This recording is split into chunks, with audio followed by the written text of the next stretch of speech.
Welcome to hopefully the last snow day lesson. Today we're going to talk about how life got started on Earth.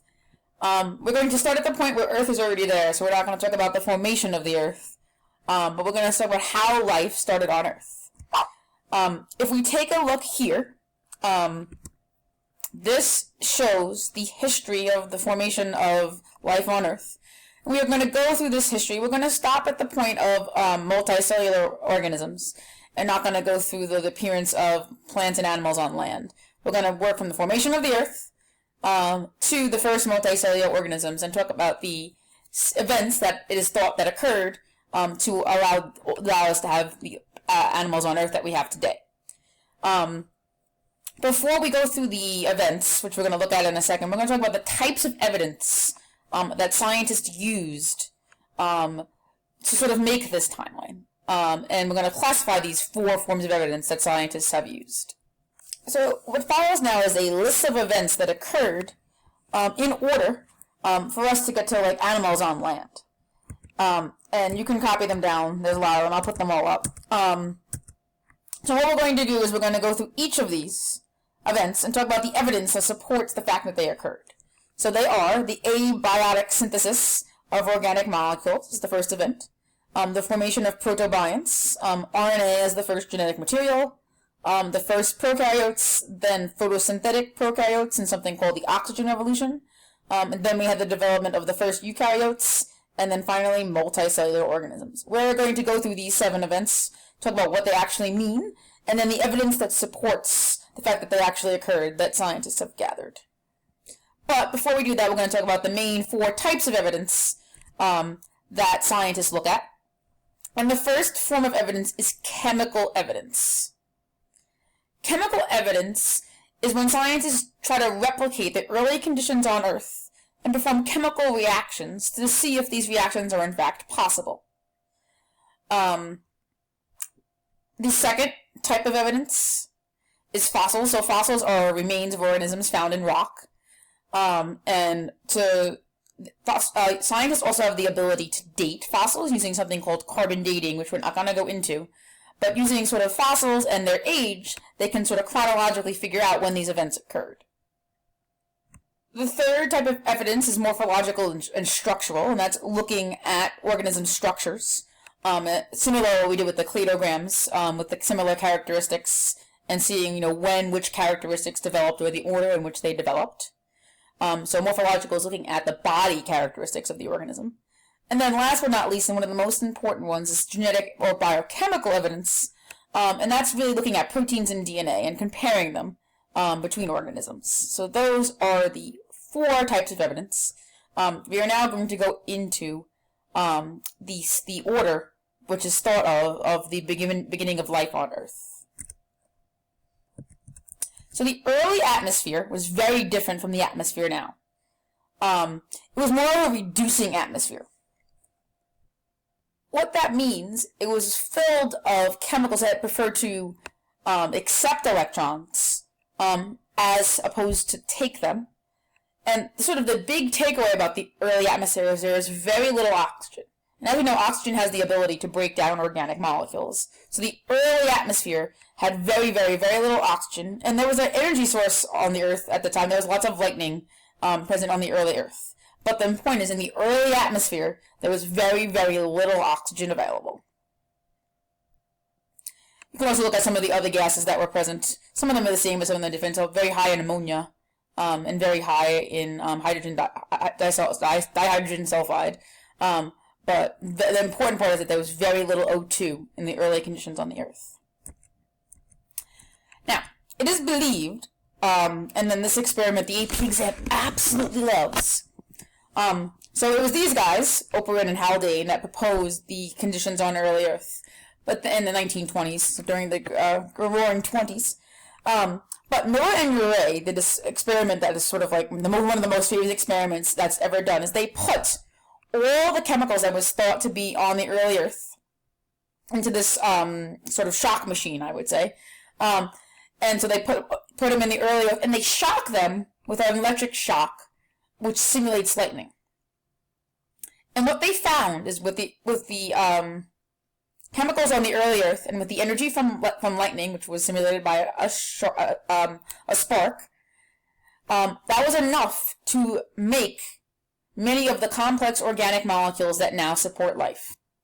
So in particular, by putting the early gases on Earth and shocking them with lightning, Miller and Urey found that they were able to synthesize amino acids and the nitrogen-based adenine, compounds that are very, very, very important to support life.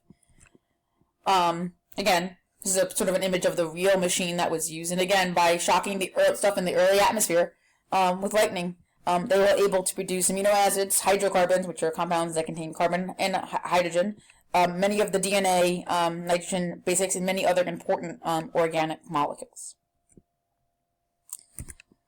The next event that is thought to happen is the beginning of the formation of cells.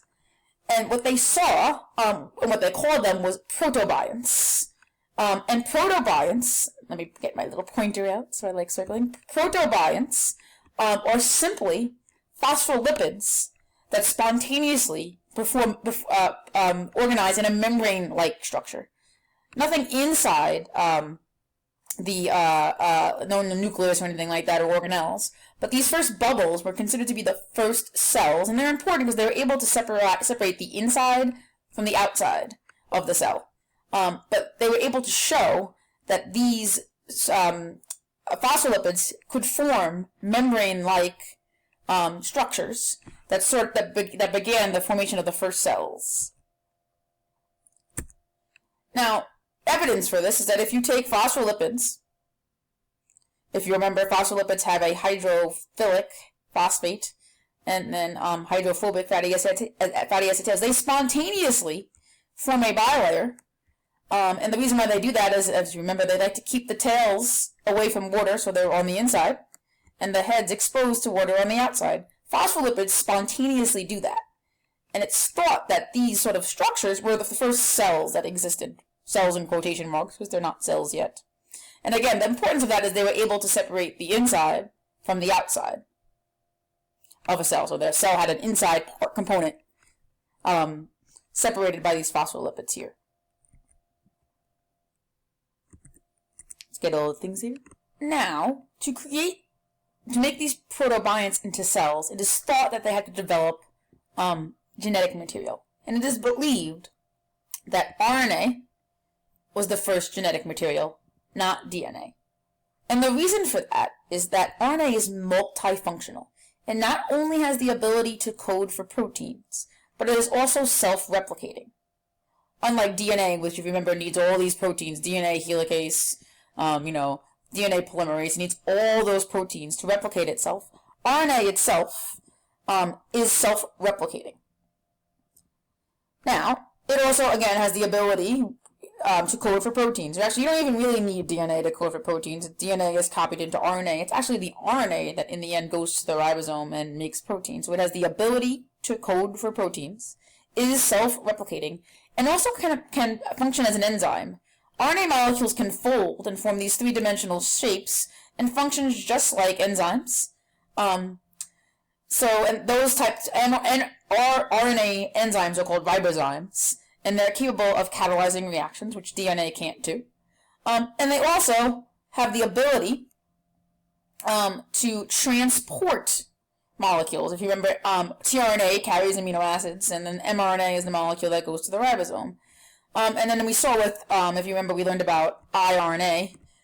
They have the ability to regulate protein synthesis as well. So because RNA is multifunctional, that's the point here, it's believed that it was the first genetic material that cells used. Now, eventually it is believed that cells used DNA, because DNA is more stable. If you remember, DNA is double-stranded, so there's a copy of both sides, or there's two copies of the information. So it's believed that over time, DNA became the genetic material eventually, because DNA is more stable because it's double-stranded. Again, so what's thought is that protobionts took in RNA as their first genetic material, and then passed it off to their offspring, because having something that control or make proteins in them was beneficial. once again, a form of natural selection. Those that couldn't use the advantage of having RNA eventually died out. Now, it's believed, like we said, that RNA provided the template for which DNA was made. And again, we said, why is it more advantageous to have DNA? And the reason why that is DNA is more stable. It's double-stranded. It's less likely to break down than RNA, and it also gives you a double copy of the information.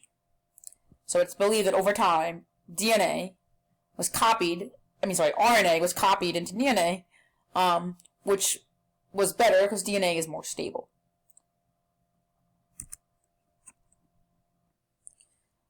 So at this point, when protobionts took in RNA as their genetic material, we begin to see what we call the beginning of life on Earth, which occurred 3.5 or to 4.0 billion years ago.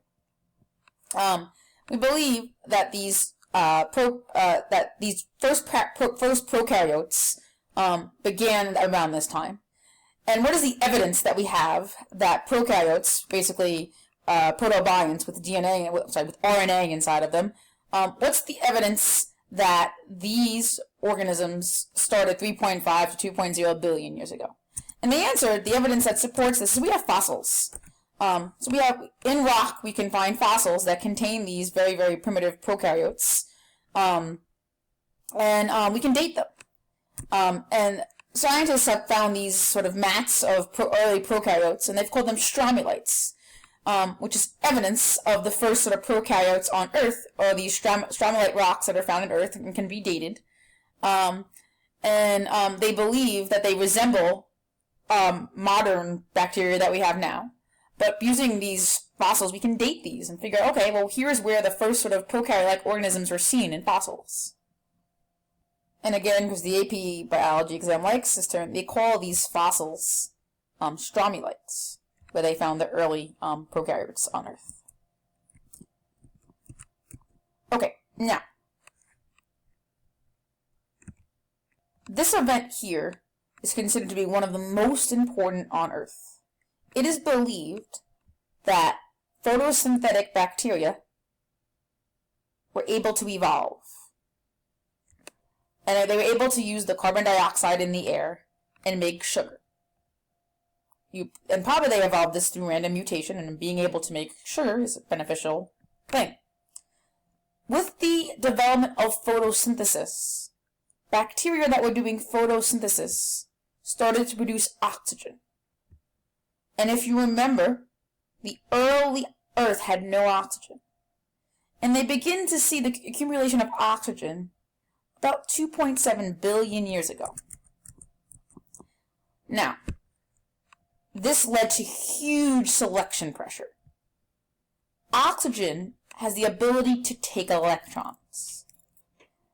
This event, which is called the oxygen revolution, caused huge death of organisms and rapid evolution. An example, remember what we learned on Monday, of punctuated equilibrium, when there was rapid speciation, rapid organisms dying out, and rapid speciation. The presence of oxygen led to a selection pressure for organisms that could use oxygen to their benefit and not die from it. It is believed that the presence of oxygen in the atmosphere led to the formation of mitochondria, or prokaryotes that could use oxygen to their benefit. But again, most of the organisms at that time were harmed by the oxygen, because oxygen has the ability to take electrons, and were killed, and then new organisms evolved to take their place. Now the evidence, and this is really important, the evidence that we have to support this is we can find at some point, when we date rocks 2.7 billion years ago, we find two things. We find rust in the rocks, or iron that's been rusted in the rocks. And where that happens in the rock is like, okay, well, here is where oxygen accumulated in the oxygen, where the rocks start to have the presence of rust.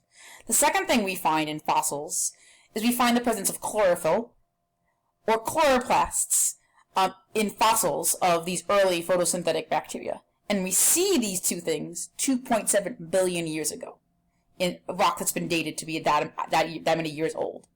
That is important. Those two forms of evidence, the fact that we found rusted rock and evidence of chlorophyll, are really, really important, seeing when the oxygen revolution occurred. I'm going to run out of time, so I'm going to stop the video and upload the rest of it in a few seconds.